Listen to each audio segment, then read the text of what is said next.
आणि आता ABP माझाची exclusive आणि तेवढीच मोठी बातमी आपण पाहूया। खासगी वैद्यकीय महाविद्यालयातील एससी, एसटी, ओबीसी तसंच आर्थिक दुर्बल घटकातल्या विद्यार्थ्यांना फीसाठी लाखो रुपये मोजावे लागू शकतात। कारण राज्य सरकारकडून डिसेंबर 2024 पर्यंत फी सवलतीचे पैसे मिळाले नाहीत, तर फीचे संपूर्ण पैसे हे भरण्याबाबत विद्यार्थ्यांकडून प्रतिज्ञापत्र घेतलं जात आहे। खरं तर विद्यार्थ्यांकडून अशा प्रकारे प्रतिज्ञापत्र लिहून घेणं हे शुल्क नियामक प्राधिकरणाच्या आदेशांचं उल्लंघनच म्हणायला हवं। दरम्यान जर सरकारनं संबंधित कॉलेजेसना फी सवलतीचे पैसे दिले नाहीत, तर फी पोटी भरावे लागणारे लाखो रुपये कुठून आणायचे असा यक्ष प्रश्न या विद्यार्थी आणि त्यांच्या पालकांसमोर आहे। तसंच संबंधित कॉलेज प्रशासनाचा सरकारवर भरोसा नाही की काय असा प्रश्न सुद्धा आता उपस्थित होतोय। हमें 5 लाख के अराउंड रहनी चाहिए एबीसी में, हाँ। ईबीसी में, लेकिन सब जोड़ के और हाई डिपॉजिट लगा के वो 10,06,000 हो जा रहा है हॉस्टल मेस मिला के। अच्छा। और सर हॉस्टल मेस स्टूडेंट को कंपलसरी नहीं रहना चाहिए, हाँ। एफआरए गाइडलाइन के हिसाब से, लेकिन वो कह रहे हैं कि आपको कंपलसरी लेना पड़ेगा। अच्छा।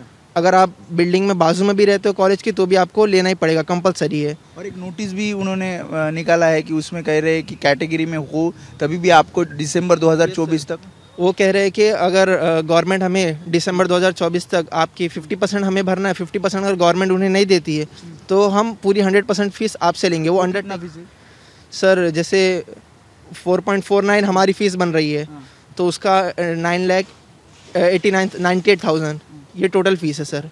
तो उसका 50% हमें 4,49,000 अभी भरना है। तेरना मेडिकल कॉलेज ने एक गाइडलाइन रिलीज़ किया जिसमें गर्ल्स के लिए एक नोटिस दिया है उन्होंने, और जिसमें क्लियरली कहा है कि इसमें वो एक अंडरटेकिंग ले रहे हैं बच्चों से, इवन ईबीसी, ईडब्ल्यूएस, ओबीसी और कैटेगरी के बच्चों से भी कि, और इसके अलावा और भी जो दूसरे कैटेगरी के हैं, और एक पंजाब राव देशमुख करके एक मेडिकल कॉलेज है अमरावती का, इन्होंने भी हर कैटेगरी के लिए एक एफिडेविट का फॉर्मेट दिया है, जिसमें उन्होंने लिखा है कि इसको स्टैम्प पेपर पे बच्चों को प्रिंट करके एक्नॉलेज करना है कि अगर कंसेशन का फ़ायदा क्या है जी हाँ। तो इसमें यही है सर कि अब फॉर एग्जांपल अगर कॉलेज के फीस विदाउट गवर्नमेंट के जो सब्सिडी या गवर्नमेंट का जो सपोर्ट है उसके बगैर अगर देखेंगे तो वो 12 लाख 15 लाख हो रहा है। गवर्नमेंट के हेल्प के बाद ये फीस जो है वो 5 to 6 7 लाख के रेंज में आता है।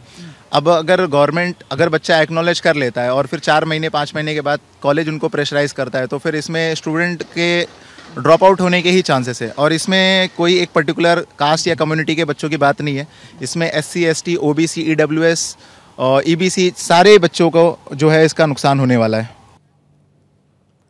या एबीपी माझाच्या बातमीचा मोठा दणका आता बसलेला आहे, कारण शुल्क नियामक प्राधिकरणाकडून आतापर्यंत 22 खासगी वैद्यकीय महाविद्यालयांना फी संदर्भात कारणे दाखवा नोटीस बजावण्यात आलेली आहे। माझाच्या बातमीनंतर 7 खासगी वैद्यकीय महाविद्यालयांनी कारणे दाखवा नोटिशीला ईमेलद्वारे उत्तर देखील दिलेलं आहे। शिवाय अशा प्रकारे विद्यार्थ्यांकडून जर पैसे उकळले जात असतील तर शुल्क नियामक प्राधिकरणाकडे वेबसाईटवर संपर्क करावा असं आवाहन देखील करण्यात आलेलं आहे। आणि बातमीनंतर या सगळ्या महाविद्यालयांचा आता उत्तर यायला सुरुवात झाली आहे।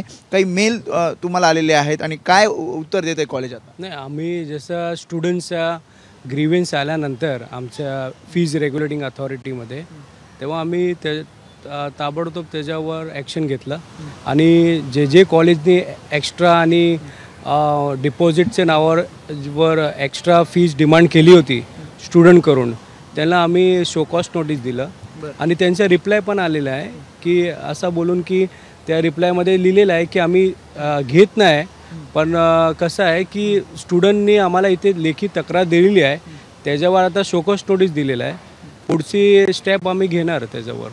ॲडव्होकेट धरम मिश्राजी, तुम्ही मला सांगा की जेव्हा शो कॉज नोटीस पाठवण्यात आली त्याच्यानंतर आता उत्तर येतं आहे, काही विद्यार्थ्यांनी तर ते प्रतिज्ञापत्र आणि नोटिसेससुद्धा तुम्हाला दाखवल्या होत्या, तर एक सदस्य म्हणून एफआरएचे आता पुढची ॲक्शन काय, कारण उत्तर आल्यानंतर? नाही, कसं आहे की जेव्हा आमच्याकडे एक तक्रार आली आणि तक्रार अशी पण आली आहे की काही रिझर्व कॅटेगरीचे स्टुडंट होते, त्यांच्याकडून ॲडव्हान्समध्ये फीस डिमांड केली होती, तर त्याच्यावर आम्ही कॉलेजांना शो कॉस्ट नोटीस दिलेली आहे आणि त्याच्यावर पुढची कारवाई करणार आणि आम्ही त्याच्यासाठी टू रीच रिमोट एरियामध्ये पण FRA grievance@gmail.com नावाच्या डेडिकेटेड ह्या ईमेल ॲड्रेस पण सुरुवात केलेली आहे की एनी स्टुडंट कुठल्याही स्टुडंटला हे एक्स्ट्रा फीस डिमांड केलं डिपॉझिटच्या नावाने या मेल आय डीवर संबंध करा, आम्ही त्याच्यावर तातडीने कारवाई करणार.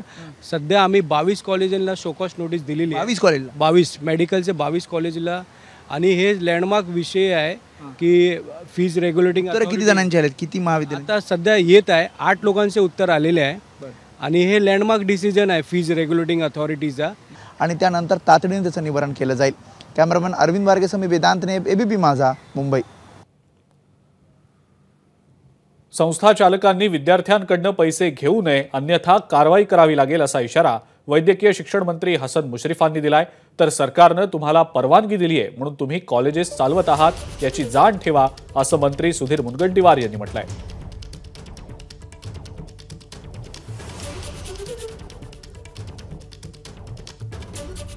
नाही, आता अजिबात तसं करता कामा नये. शासनाचे पैसे थोडे मागे पुढे होतात, परंतु 100% खात्री शासनाच्या पैशाची असली पाहिजे. संस्था चालकांना मी विनंती आणि सूचना करेन की आपण असं करू नका. आपले शासनाचे पैसे निश्चित येतील. विद्यार्थ्यांच्याकडून ॲफिडेविट घेणं आणि हे करणं हे योग्य नाही, कायदेशीर नाही. आणि जर असे असले तर मग त्याची आम्ही दखल योग्य ती घेऊ. अशी शासनाची त्यांना बदनामी करता येणार नाही, तर आपण सक्त ताकीद त्याला देऊ. या संदर्भात काही आपल्याकडून सर्क्युलर काढण्यात येणार आहे का? स्पष्टपणे त्यांना आदेश तसे देण्यात येणार आहेत का? कारण अनेक मोठी महाविद्यालय आहेत. तात्काळ आम्ही त्याला आदेश देऊ, सत्वर आम्ही परिपत्रक काढू आजच्या आज. अशा तक्रारी जिल्हाधिकाऱ्यांपर्यंत आल्यास त्या ठिकाणी त्या केसच्या बद्दलची माहिती घेऊन त्या ठिकाणी कारवाई केली जाईल. सरकारने घोषित केलं आहे की तुम्ही ॲडव्हान्समध्ये त्यांना पैसे मागण्याचं कारण नाही आहे. तुम्हाला सरकारने परवानगी दिली आहे म्हणून तुम्ही कॉलेज चालवत आहात याची जाण ठेवा. ज्या दिवशी सरकार तुमची परवानगी काढून घेईल त्या दिवशी मग तुम्ही अडचणीत याल. तुम्हाला सरकारने परवानगी दिली एक ठीक आहे, कधी 4 दिवस उशीर झाला असेल, पण तुम्ही आजपर्यंत सरकारने तुम्हाला जिथं पैसे द्यायचे तिथं दिले आहे.